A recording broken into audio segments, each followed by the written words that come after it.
I just smacked my face on my light. I think I'm gonna cry. Today, I am like giving away the financial secrets that made it so when I graduated high school, I was able to buy a car, fund myself through college, not go into one single penny of debt to pay for my education. And then when I graduated college, I bought my first rental property. And so I'm pretty crazy about money, but I believe it's because as a teenager, you can set yourself up for extreme financial success by learning the principles of finance when the amounts are small. And so today I'm going to give you some of those really big picture concepts about finance that if you can understand and master right now as a teenager, my friend, you will never be broke. You might have seen some of my other videos on finance, and those are awesome. Finance is like the same principles and we talk about them over and over, but that's because they work and there's rules to money that work.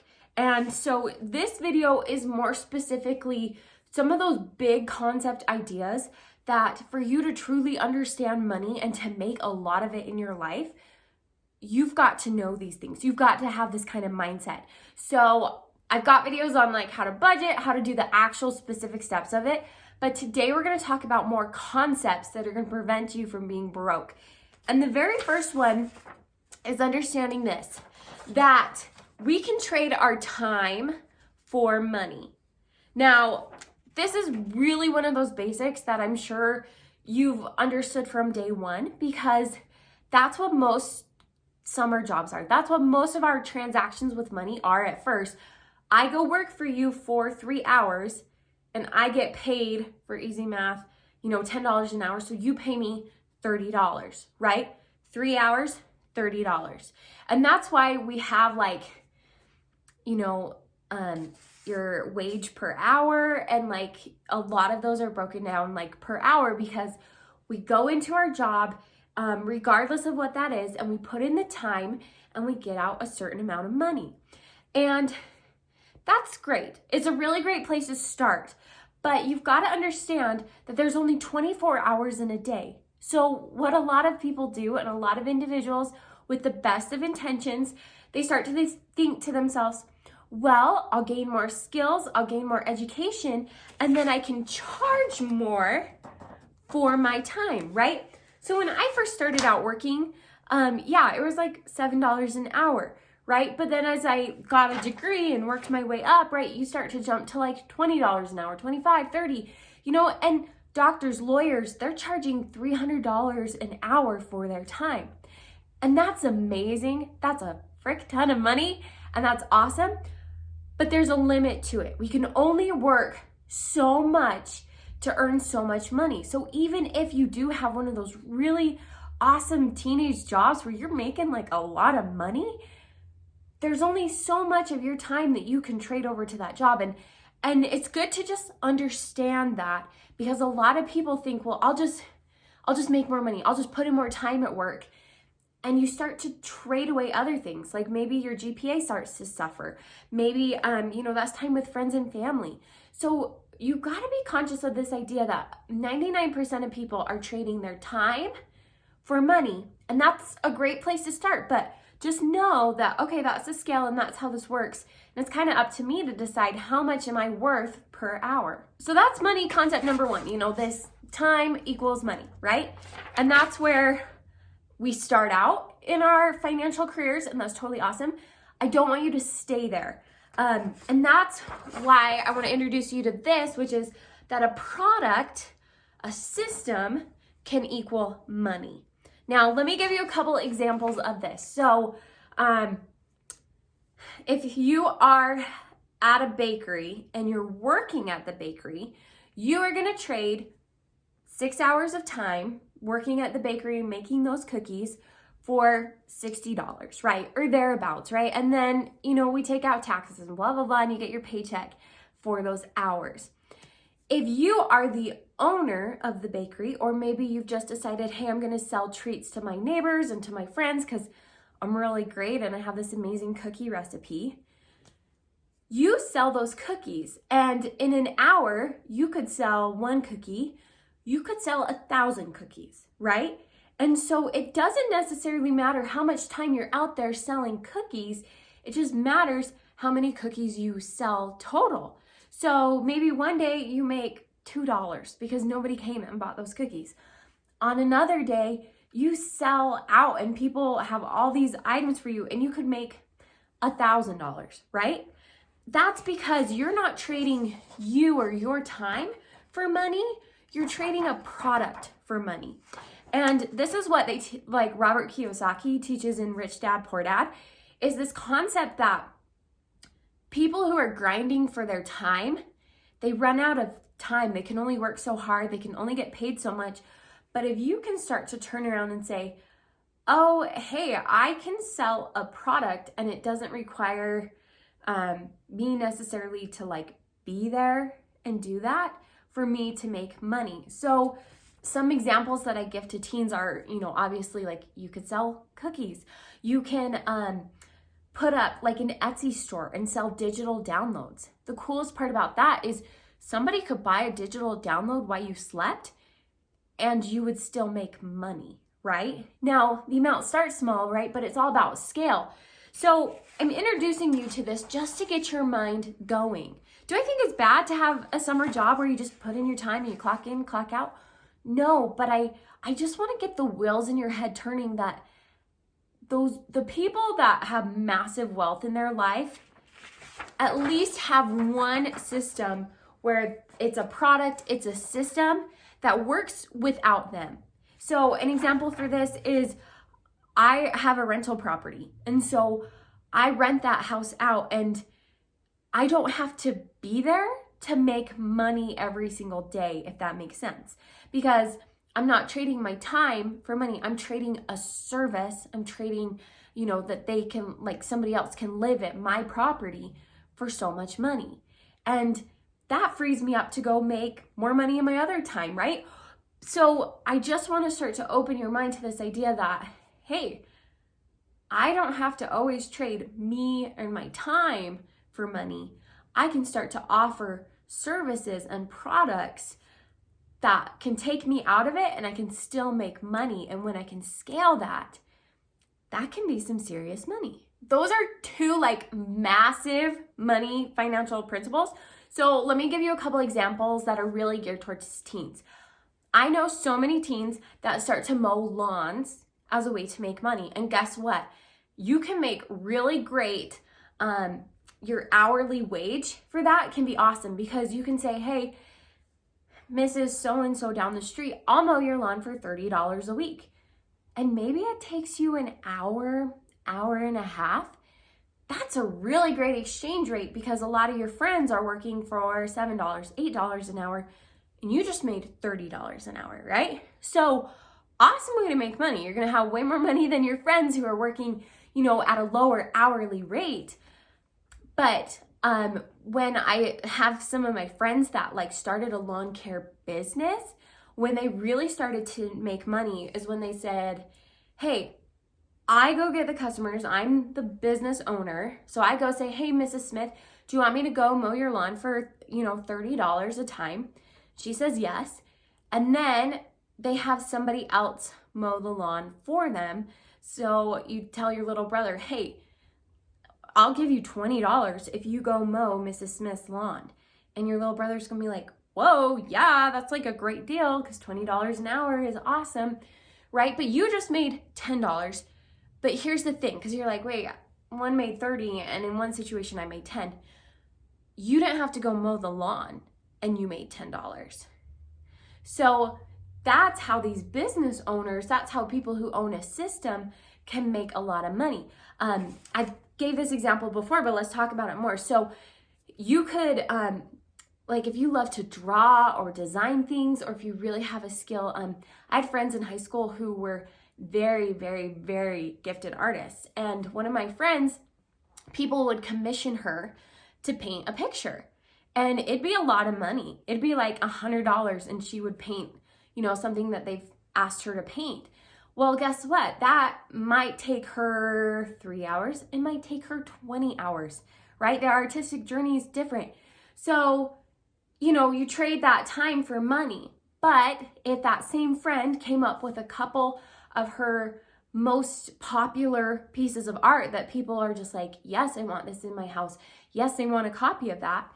You go make a digital file of it and you go sell it for $20. You go sell it, for $15. But here's the thing. I know that one, you were like, I'm commissioned and I just made $100. And one, you're like, well, I'm going to make $15 if I sell this. Well, you could sell the $15 version to 10 of your friends and family and neighbors and people online. And it didn't cost you any more work. It didn't cost you any more time. And you just made $150 versus I painted one picture. It took me a ton of time. There was some stress and pressure with that. But yeah, I made $100. So if you can start to understand that, it's not bad to trade our time for money, but if we really want to start to scale our money, we want to start to think of ways that we can scale our skills, our services, and our abilities that we bring to people. And I don't think it's too early to start, ever. I think teenagers, you are so innovative, you are so smart, and you have so many talents and skills. It just takes a little bit of creativity. It just takes knowing these principles to say, hey, I think I could scale this. I think I could pay, my little brother to do this, and maybe I supervise and I pocket $5 and he pockets 10. You can get so creative and so smart. And so that's why I'm breaking this down for you, because I fully know that you are totally capable of either increasing your hourly rate or coming up with some of these systems that are going to serve you and teach you these principles of finance and business that are going to help you succeed throughout your whole life. Okay, you got those two big concept ones. Here's one that's a little bit more granular, a little bit more you can swallow and start to live this one today.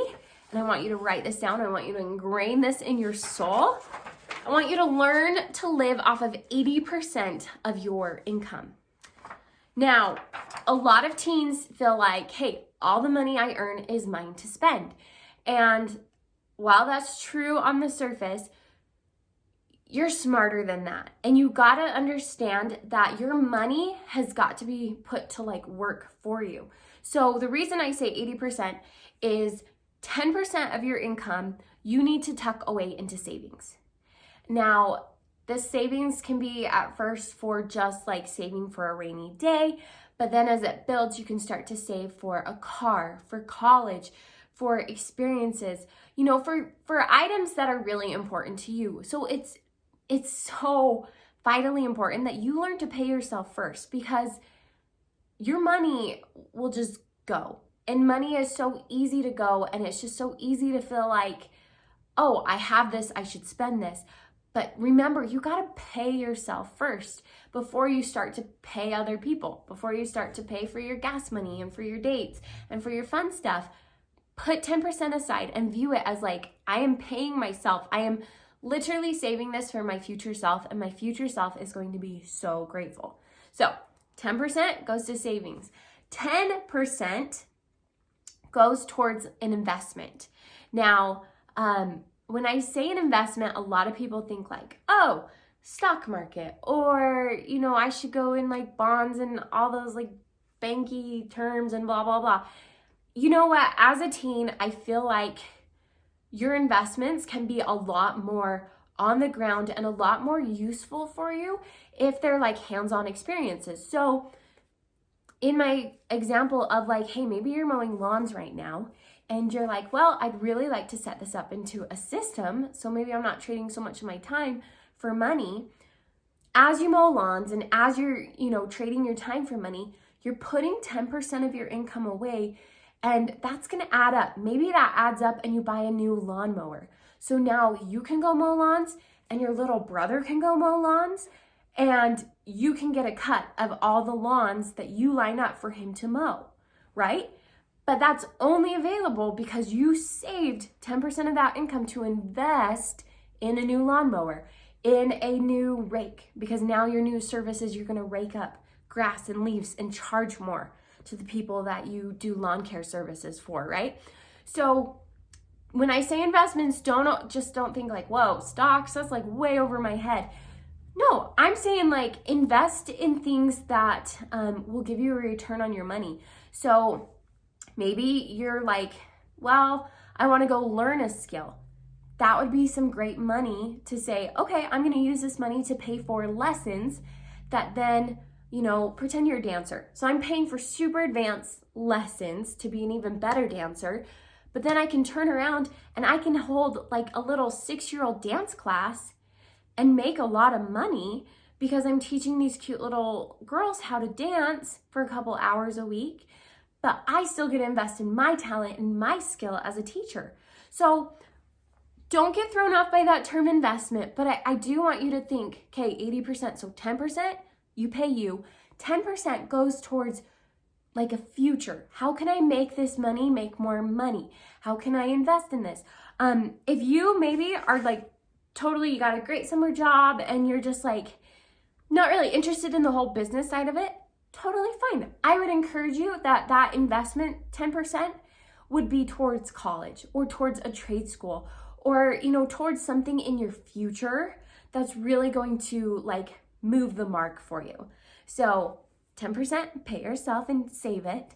10% put it away and think of an active investment in your future, in a business, in a current system that you can do that's actively going to better your life. Forgot to mention, live off of the other 80%. Like, go have fun. Go on dates. Go eat yummy food. Gas money, like school activities, like totally use that money, love that money, be grateful for that money and spend it. And don't feel bad about it because you've already put the most important things aside with 10% in savings and 10% in investing in your future. So spend the other 80. Okay, another more tactical step for you with building your finances is to build up your savings. I feel like as a teen, I can't stress savings to you enough because yes, we've got our 10% that's going to go into savings. And if you're doing that, that's amazing. But I do feel like teens, more than any other time of your life, more than likely your house is paid for by your parents. Your parents are supplying the food. Maybe your parents are providing like half your clothes or the majority of your clothes, or maybe you're doing that. But your cost of actual living is extremely low. And I get that your income's low too, but I would encourage you to save what you can right now. Because I saved almost like 80% of my money because, I was super lucky. My parents, I lived there for free and I just had to really worry about like gas and like personal activities. So the money I made went into a big pot and that's what I used to pay for college along the way. That's what I used to put a huge down payment on a car. Like, there's going to be so many expenses that are going to hit you just right after high school, whether that's trade school, secondary school, college, a car, moving out. Like, there's so many things and you're always going to want and need more money. So while I want you to enjoy your life, I also want you to be really conscious that this is the time of your life to save. And this is the time of your life to really understand the value of money, especially when it comes to like money you have now versus the idea of like, oh, I'll just make more in the future. This tip is a game changer, especially for my beautiful babes out there who have a hard time curbing their spending or who love to go shopping, which all fun, all good. But I want you to learn how to give money its real value. Now, what do I mean by this? So I was really blessed to have parents that I feel like were on like the complete opposite scales of the money spectrum. And it was a very interesting to watch my parents, especially as I got older with money, but it taught me both sides of money. So I had my dad on one hand who was like, Abby, you can always make more money, which I think is a great philosophy to live by of, hey, I can always make more money, which is confidence in yourself, confidence in your ability to earn. But it's also a reminder that, hey, it's important to be with family now. It's important to experience some things that maybe are going to cost money or maybe are going to make it so I can't work as much, but I can always make more money, right? So that's one philosophy on one hand. And then my mom on the other hand would really helped me understand that money should be like very respected, and money should be something that we honor. And so my mom would really make me stop and think about purchases. And this was a great tool for me as a teen. And so I'd hold up a shirt that I'm like, this is so cute. I want to buy this Hollister American Eagle shirt, and it's $30. And you're like, I love it. It's so cute. It's the right color. I'm going to buy it. And awesome. If you love it, go for it. But I do want you to take a second and stop and say, how long did it take me to earn that $30? And maybe for you, it was mowing one lawn. Maybe for you, that was like 4 hours of work at a job you totally hate. I just ask you to like step back and assess that, because I think that can change your perspective on, this t-shirt. Maybe you're like, absolutely, yes, I would do it again. This shirt is that cute. I love it that much. Then buy it, then love it, and don't think twice. Don't feel guilty about it, because you understand the value exchange that you're giving it. Now, on the other hand, if you're like, whoa, if I knew that I had to go work at work for 4 hours and instead of a paycheck, they gave me the shirt, would I be happy? Would I be sad? Would I have mixed emotions? That's when you can kind of assess and say, oh, you know what? The shirt's crazy cute, but maybe I'll just keep an eye on it and it's worth $15 to me. So I'm going to see if it's on sale or if I can get a coupon or something, because I still like it, but it's not worth, my 4 hours of work to get that shirt. And so I just want to really encourage you to like start to view things like that, because some things are going to be totally worth it to you and some things aren't. And it's going to be different depending on your perspective, your stage of life.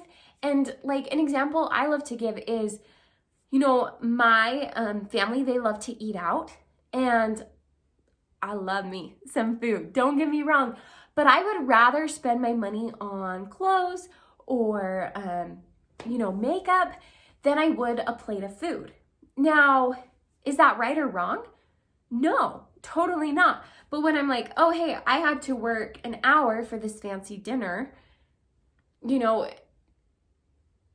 could I just make it at home? Sure. It's like not that valuable to me. Whereas I'm like, yeah, this makeup, going to Ulta, having some fun at Sephora, like that's totally worth it in my exchange. So this tip, my goal is to help you alleviate some of that guilt that comes with buying things that you don't want. But also, a lot of people experience guilt when they buy things that they want, but they just still don't feel like it was a worthy trade of their money. So I hope you know that money is to be enjoyed. It is to be spent. It's to be spent on things that you find worthy. So when you can figure out the value of money to you and what's worth it and what's not, it really helps you eliminate that like feeling of like, oh, I bought this and I shouldn't have, or I bought this and I love it and I feel guilty. Like, you should really work on finding a healthy balance with money, because right now the numbers are small. And so those emotions are kind of small too. But as soon as the money gets bigger, money only makes you more of what you already are. So if you feel so guilty about making money or spending money, that's going to be amplified when you make, a really big paycheck. When you get out of college and you're starting to make like some serious money, that guilt, that anxiety about money is just going to be amplified. So let's figure it out now so that you can have a healthy relationship with money. Okay, by now, I'm like crazy about money, but I hope you know that these principles not only worked for me in my life, these are coming from the top literature, the top studies on money, like Rich Dad, Poor Dad, The Richest Man in Babylon, Dave Ramsey, like all those people have influenced me. And now I'm sharing these with you because they worked for me and they've set me up for so much success and freedom in my life. So I want that for you. And I hope that if you have a question, if maybe one of these things didn't make sense, leave a comment down below. If you liked this video, you are going to love some of my other videos on finance that talk about like more of like the budget side of things. I'm going to repeat some of these facts because they're so important. So I'm going to link those down below for you and up above and all around. So wishing you the best of luck with money, and I cannot wait to see you in my next video. Abby J out.